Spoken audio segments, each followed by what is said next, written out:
From my point of view, the Jedi are evil. Well, then you are lost! Greetings and welcome to another optional extra Let's Talk, where today we're talking about EA and perhaps their return to the light side with the recent changes to the Battlefront 2 game. So I'm Russell, and joining me is Mitchell. You were the chosen one! You were meant to destroy the Sith, not join them? How could you? How could you? EA, I mean, at this point, like, so many people have just gone on the hate bandwagon for EA, and I think to some extent, like, it all makes sense. Like, it's not like you go, they never saw this coming. Like, EA probably knew that people were going to hate them for this, but they tried it anyway, I guess. It was like a testing ground. Worst license ever to pick, though. Yeah, let's fuck up Star Wars and see how that goes. Oh, well, it didn't go down well. Who would have thought? Yeah. Oh, no. So, for the most part, we're assuming you probably know what that's about, but in general, it's basically they were putting in paid loot boxes that entirely ruined the progression of that game. Like, you had to... Yeah, pay to win. Yeah, pay to win is basically what they were doing there. But they removed them because of how much controversy was sparked, and said they would return at a later date, but in a new, revised, and changed form. And to my surprise... they've actually done a reasonable job of coming back with it. Much better than I thought. Well, it's almost like, I feel like DICE told them, like, we know what we need to do for make like people actually think we've done an okay job. And EA was like, no, we don't want to do that. And then eventually they went, you know what, we have to do that. So there is still a way to make money, but at the same time, it's drastic enough. So basically, what they've done is the star cards, the infamous star cards, that were the progression-based loot crate item that incredibly difficult to get and difficult to earn, is now part of the progression system for the game. Wow. Yeah. Who would have thought traditional progression would be a smart idea? Yeah, it's one of those ones that face value. I'm like, I mean, they had to have changed that. That was the one I'm like, if they wanted to come back at all, they have to remove star cards. They haven't, but at the same time, they kind of have. It's basically just reintegrating them into playing the game, which makes sense. Yeah, so they just made it like you get upgrades and unlocks, and you get more powerful things as you play, which makes more sense. Even though EA had a big go at what they're doing now, which is now cosmetic skins and stuff that are coming in at a later date, I believe. Yeah, so... of like, pink Darth Vader. We can't have Darth Vader pink and all that, even though Battlefront 1 had skins and that customization already. And also, like, people were, like, hacking into the game and, like, seeing, like, there was some kind of level of customizability that was in the game code. So it was like, they were clearly teetering with that idea, and they went, no, take it out, assumingly for business reasons. Like, oh, we can charge people for skins later. So they definitely haven't put that system in, but they have removed, at the moment, there are loot crates still in the game, but you can't buy them. There is no in-game currency to buy them anymore, which, thank God, at the very least, that's gone. And it's probably the biggest thing I didn't think they would do. I assumed at the very least they would still have loot crates purchasable to get random items, you know? Yeah, you would have thought that because that works. But they're not. So for them, but they're not. They're not doing that. The loot crates themselves still give you cosmetic upgrades and whatnot, but they're only purchasable using in-game credits by, playing the game and that kind of thing. You know, they're basically unlocked by doing daily progression awards. You know, the typical stuff where, come back today, get a loot crate, do this mission, get a loot crate, blah, blah, blah, that kind of thing. Yeah, the expected stuff, not the loot boxes are so important and required for you to actually get better and on parity with some players who have the better stuff, which, as my experience with the game, actually really did hurt the multiplayer. Yeah, well, it hurts when you see someone you know, it's like their level rank indicates they're like a first-time player, but they already have like the best gun in the game or whatever because they spent $500 of cash on day one. There were things that stopped that from happening, such as you need to be the right rank to equip certain things and stuff, but it still made a difference when people got to that rank, got that really good gun, and could just, or even the grenades had better radius. And stuff, so you see one of them toss, like, how do I get out of that? I'm just locking out characters to begin with. Like, no, you can't play Darth Vader from the get-go. I'm like, what? You can't play Darth Vader from the get-go in a Star Wars game?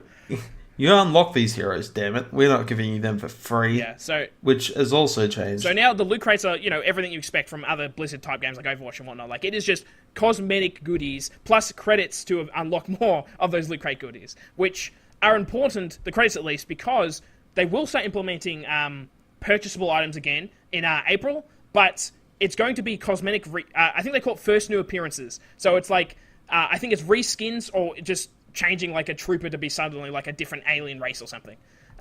So they will not be unlockable through the crates, I don't believe, but you either have to buy them or use those credits, which you gain through the loot crates. However, the big difference is they are not random. You already know what they are and you can purchase them. All right. So that's where it is... almost a bit better than what Overwatch does to some extent, because you're not going to spend real money on a random item to, you're trying to get the Halloween skin or whatever, you're spending $100 and you can't get it because it's a random loot crate or whatever, Yeah. So it does remove that item. So in a lot of ways, it's actually not too bad system now. I actually think it's pretty reasonable. Do you agree, Mitch? I think so. I mean, this game needed a lot to actually kind of, in people's eyes, give it the idea that EA have learnt from their experience, and that they change it so much that they keep the government out of changing and doing regulations on their little loot boxes that they like having. Yeah, and that's basically what they've done. It's like they've changed it enough for it's like, oh, I'm kind of happy with this. Like, yes, they have to make money in the bottom line. Like, there's not even a season pass. So it's like, at some point they still need to make money through this game.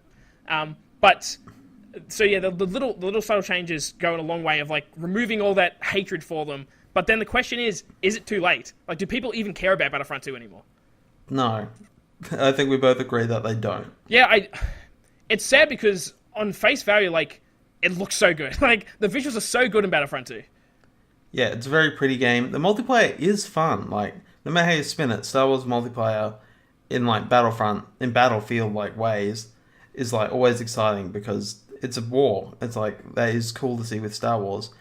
I mean, the campaign kind of iffy, but that's not actually even an issue with this current game. But yeah, they do need to do something to fix. And there's something to strive for now, where it's like you're trying to build up to get the currency to buy the costumes, or just upgrade the rank of a character so you can use their best gear or whatever. Like there is rewards associated with playing the game now, as opposed to just feeling like you bought something, but you're not on the same level as other people because they have gear that does 50% more damage or whatever. Yeah, it's not quite that dramatic, but it is dramatic enough. Some of them were pretty drastic. Some of them were dramatic, especially in the ships. They had the most dramatic ones, but apart from that, it wasn't that dramatic on foot. But the thing is, even a slight advantage is an advantage, like full stop. So you're gonna be better off with the better thing if that's what you were given than someone who wasn't. Right. Yeah. So I say if we're both kind of in agreement where it's like, it's probably a little too late, but at the same time, I'm looking at other games, the most recent one being Final Fantasy 15 Royal Edition, where it's like, a lot of people wrote that off originally because reviews are like, it's not a complete game, it doesn't have all the story people want, it doesn't open up, it's basically missing parts, and it's clearly missing parts, and then over time, Square Enix has finished that game, added all that shit in. Battlefront 2, in my head, I'm like, I think the right thing for them to do is do essentially the same logic. Yeah, an Imperial Edition or something like along those lines. Some kind of a special edition, even like Nintendo, like re-releasing a game, but with a new.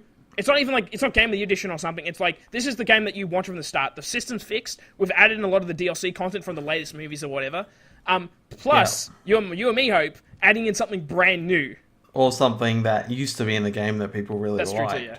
Such as Galactic Conquest, which, sure, it's a niche that not a lot of people actually did, but the idea was really cool, and it was actually like a feature that gave it some more life. That would be like, whereas you could just play, I'm just going to play a skirmish match, or you can do a Galactic Conquest, which is basically a campaign of multiple missions where you can win or lose, and there are different things that can affect it, which makes it an exciting feature that this game could actually use. Yeah, it's basically the Mario Kart equivalent, where it's like, we didn't have a good battle mode from the get-go, so for the Switch re-release, we've added in the battle mode that people wanted from the get-go to entice me to go, you know what, I will get it on the Switch. I mean, it's probably like worthwhile anyway, because it's like now you're playing on a console people actually want, as opposed to the Wii U. Not that dead one that no one likes. But at the same time, it's like, for people who've already played the shit out of Mario Kart, played it to death, here's battle mode, here's a brand new mode to get excited for it, so it's in the mindset again. People care about the game and go, oh yeah, Battlefront 2, I didn't really dig into that much because of that loot crate controversy. Oh, they fixed that, have they? They've also added in Galactic Conquest mode. I always loved that game for the original game. They've added in all the DLC characters I can play as Finn and Captain Phasma and stuff. Like, I could see a marketing strategy. No one cares about Phasma and Finn that much. Well, admittedly, the first thing came to my head that I know they did. But it's the thing of building up like a list of like a marketing strategy to go, we fucked up. This game still has potential, though. We don't want to just do, here's a Battlefront 3. We want to try and scavenge some life out of this game. So let's add in some of the extra shit people wanted. We fixed all the problems from the past, re-release it, and here we go. Here's Star Wars Battlefront 2 Empire Edition or whatever.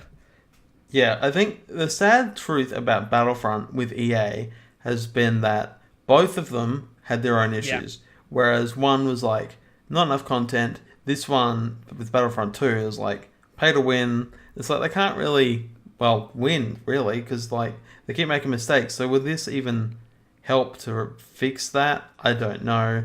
Would it be a good addition to add some extra features and stuff to kind of give it another push? Yeah, definitely it would help, but it might be a lost cause. Release it on the Switch. Release it on the Switch. It'll be. I don't know how well it will run this game. I'll play like absolute shit. But even cool. They like downgrade it to be like old Battlefront. Like it's like Battlefront 2, but like the original Battlefront 2, not the EA one. I would buy that. I would buy that would be funny. But yeah, jokes aside, like don't expect it on the Switch. But I definitely think these updates of changes to the loot crate system. It's kind of like I don't even feel compelled to play the game again. It's like if they re-release it with some extra new shit to go, that is worthwhile. I didn't play a lot of this extra stuff. I didn't play the new revised system, etc. Re-release it. Here we go. Here's a new game. Yeah. Yes. So our audience, hopefully you enjoyed this video. Agree with us in some way, maybe. If not, let us know down in the comments below. Maybe is it too late for Battlefront 2? Like, does this even matter at this point? Or are you kind of agree with us where it's like, you know what? The game had some potential in there. It's Star Wars. Everyone loves Star Wars. Give it another chance. Re-release it with these improvements and some more pack-in features that people want. And yes, Mitchell, thank you for joining me. Happy to be here. As always. One day the format will be something different, but you never know. It might always just be us two. You never know. You never know. And thank you so much for watching. I'll see you guys next time. Bye. Let's fuck up Star Wars and